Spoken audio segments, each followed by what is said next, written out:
नाज़रीन, mines and minerals bill के हवाले से शेख वकास अकरम साहब ने एक दावा किया और उन्होंने एक ट्वीट किया था।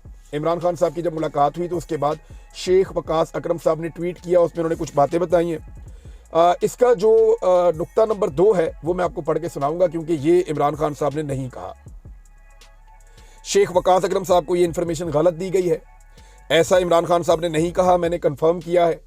और मे बी वो अपनी इस गलत फहमी को दूर कर लेंगे, नहीं तो आने वाले वक्त में या तो इमरान खान साहब का कोई ट्वीट आ जाएगा या कोई मुलाकात हो जाएगी। जैसा कि मुज़ाकरात के बारे में कहा जा रहा था कि इमरान खान ने मुझे टास्क दिया, कोई कहता मुझे टास्क दिया, वो इमरान खान साहब ने सारा खोता ही उनका खूह में फेंक दिया। मैं आपको पहले बता रहा था कि जिस वक्त ये लोग जाकर इमरान खान साहब से मिलेंगे तो वो बता देंगे कि जनाब मुज़ाकरात के लिए मैंने कोई टास्क दिया है या नहीं दिया। तो इमरान खान साहब ने बता दिया, जो खबर मैंने दी थी उसकी तस्दीक होगी, बल्कि उससे ज़्यादा इमरान खान साहब एक स्टेप आगे निकल गए। वो तो बहुत अग्रेसिव है, आपको पता है उनका। अब इसमें दूसरा नुकता उन्होंने ये कहा कि माइंस एंड मिनरल्स बिल से मुतल्लिक हर किस्म की मुतनाज़ गुफ्तगू बंद होनी चाहिए। वज़ीर आला अली अमीन गंडापुर मुझे ब्रीफ करेंगे, इसके बाद सियासी क़यादत से मुलाकात करूंगा और मुलाकात के बाद मेरी मंजूरी से ही बिल पास होगा। आज के बाद बिल से मुतल्लिक पार्टी के अंदर मजीद कोई इख्तलाफी बयानात नहीं आने चाहिए। इमरान खान साहब ने यह नहीं कहा। मैं आपको कंफर्म कर रहा हूं, जो लोग इमरान खान साहब से मिले हैं उनसे बात करने के बाद, कि इमरान खान साहब ने यह नहीं कहा। ये स्टेटमेंट शेख वकास अकरम साहब को बताया गया, पता नहीं अब किसने बताया और क्यों बताया, इसके पीछे क्या एजेंडा है, क्योंकि शेख वकास अकरम साहब इस मुलाकात में नहीं थे, उन्हें मिसगाइड किया जा सकता है। लेकिन मैं आपको ये बता रहा हूँ कि इमरान खान साहब ने ऐसी कोई बात नहीं की कि इसके बारे में कोई बात ना की जाए। अच्छा, एक और चीज़ भी मिस रिपोर्ट हुई है, वो भी मैं आपके सामने रख देता हूँ। ये जो मिस रिपोर्टिंग हुई है इसको दुरुस्त किया है, सलमान अकरम राजा साहब के बारे में मिस रिपोर्टिंग हुई थी और इसको दुरुस्त किया है बैरिस्टर सलमान सफदर साहब ने, क्योंकि ये मुलाकात में शामिल थे।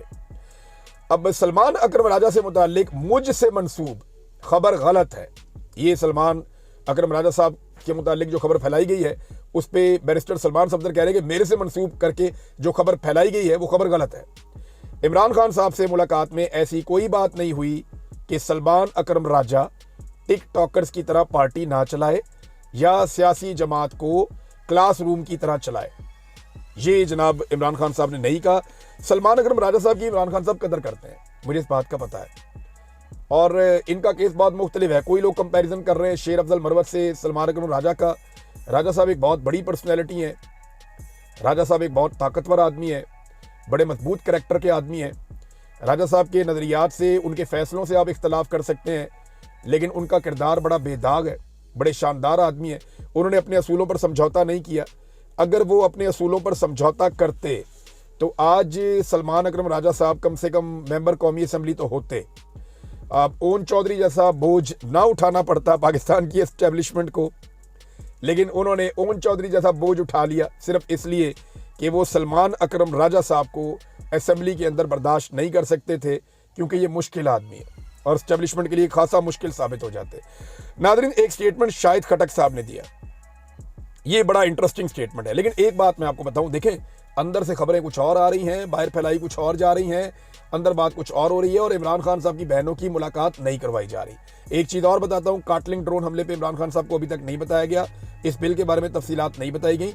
इवन नुसरत जावेद साहब ने यह दावा किया, मैंने पूछा एक दो लोगों से, उन्होंने कहा जी वाकई ये तो खान साहब को बताया गया कि फैमिली आज आई हुई है तो नहीं मिलने दिया गया, लेकिन ये नहीं बताया गया कि पिछले हफ्ते फैमिली के साथ किस लेवल पे क्या कुछ हुआ है और आपकी बहनों को कैसे जाकर दूर दराज छोड़ के वीराने के अंदर आ गए हैं। ये बातें इमरान खान साहब को नहीं बताई गई, क्यों महदूद मुलाकात होती है, हो सकता है कि ये बातें बताना चाह रहे हो लोग लेकिन ना बता पाए हो, और ये भी हो सकता है कि डेलिबरेटली मना किया गया हो कि ये बातें इमरान खान साहब को नहीं बतानी। अब नादरीन, शाहिद खटक साहब ने स्टेटमेंट दिया कि जो तहरीक इमरान खान साहब की रिहाई के लिए शुरू हुई थी, और ये शाहिद खटक का स्टेटमेंट आपने गौर से सुनना है, ये उन लोगों में से है जिसने इमरान खान के साथ वफादारी बार बार निभाई है। ये उन लोगों में से है जिसको मैं जाती तौर पे जानता हूं, बाकी चीज़ों को तो नहीं जानता, लेकिन मैं ये जानता हूं कि 26वीं आईनी तरमीम के रास्ते में जो बंदा सबसे बड़ी रुकावट बना हुआ था, जिसने बहुत सारे MNAs को पंजाब से ले जाकर जैसे जैसे इसने मैनेज किया, मैं आपको बता नहीं सकता, क्योंकि मैं उस वक्त इनसे राब्ते में था, मैं इनसे खबर लेता था, बार बार पूछता था कि सिचुएशन बताएं, कौन सा MNA कहाँ है, कितने मेंबर किस जगह मौजूद हैं, उनके नंबर पूरे हो रहे हैं नहीं हो रहे, वो नंबर गेम हम पता करते रहते थे। तो जितना जोर शाहिद खटक ने लगाया, इतना जोर शायद सारी पार्टी ने मिलकर भी नहीं लगाया, बल्कि कुछ लोग तो पार्टी में ऐसे थे जिन्होंने उस वक्त बेईमानी की, फ्रॉड किया और 26वीं आईनी तरमीम को पास करवाया। और जब मैंने उन्हें एक्सपोज किया या उनके बारे में बात की या कोई इशारा भी दिया तो अब वो बहुत हसास होकर बैठे हुए हैं। लेकिन ये चीज़ें छुपेंगी नहीं, इमरान खान साहब के पास सारा नॉलेज है। जब वो बाहर आएंगे तो बहुत सारे हकायक आपके सामने आ जाएंगे। अब शाहिद खटक साहब ये कहते हैं जो तहरीक इमरान खान की रिहाई के लिए शुरू हुई थी आज मुलाकात तक महदूद हो रही है। 26 नवंबर को अगर मौजूदा क़यादत जिनको इमरान खान साहब ने जिम्मेदारियां दी थी वो बहादुरी दिखाते तो आज हालात कुछ और होते। अब देखें, ये तो अंदर का बंदा कह रहा है कि बुज़दिली दिखाई है उस दिन क़यादत ने। क़यादत कौन कर रहा था? अली अमीन गंडापुर कर रहे थे, बाकी लोग कर रहे थे। तो उन्होंने नाम लिए बगैर कहा है, उनकी मजबूरी है, वो पार्टी के अंदर है। हम लोग तो नाम ले सकते हैं, बता सकते हैं हकायक। पहले भी आपको बताया कि अगर अली अमीन गंडापुर साहब दलेरी दिखाते, एक आईजी से एक दफा डर गया एक वजीर आला, पाकिस्तान की तारीख में कभी ऐसा नहीं हुआ। आईजी से छुप रहा है वजीर आला और पहाड़ों को क्रॉस कर रहा है और जिले क्रॉस कर रहा है, क्या चल रहा है? फिर उसके बाद जो 26 नवंबर को फिर कारकुनों को डी चौक में छोड़ के वहां से वापस निकल गए और वहां से चले गए। एक वार्निंग सिर्फ आई थी ना कि हम ये कर देंगे, तो खड़े रहते वहां पे। तो इस पे 26 नवंबर को अगर मौजूदा क़यादत जिनको इमरान खान ने जिम्मेदारियां दी थी बकौल शाहिद खटक के, अगर वो बहादुरी दिखाते तो आज हालात कुछ और होते। बात सियासी मुलाकातों पर पाबंदी से शुरू हुई, आज खानदान के लोग रोड पर बिठाकर मुलाकात बंद करवा दी गई है।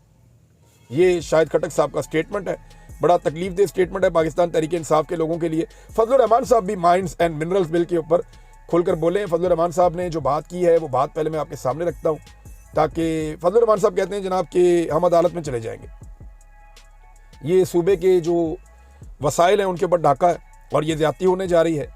और फजलुर रहमान साहब कहते हैं हम अदालत में चले जाएंगे। देखें फजलुर रहमान साहब, अगर ये बिल पास हो गया ना तो ये कौन सी अदालत में आप जाएंगे पता है आपको? आप उस अदालत में जाएंगे जो 26वीं आईनी तरमीम के नतीजे में आपने बनाई, जिसको कहते हैं आईनी अदालत। और आईनी अदालत में जो जज लगे हैं वो भी आप जानते हैं कौन से लगे हैं, और उन जजों ने क्या फैसला करना है वो भी आप पहले से जानते हैं कि उन्होंने क्या फैसला करना है।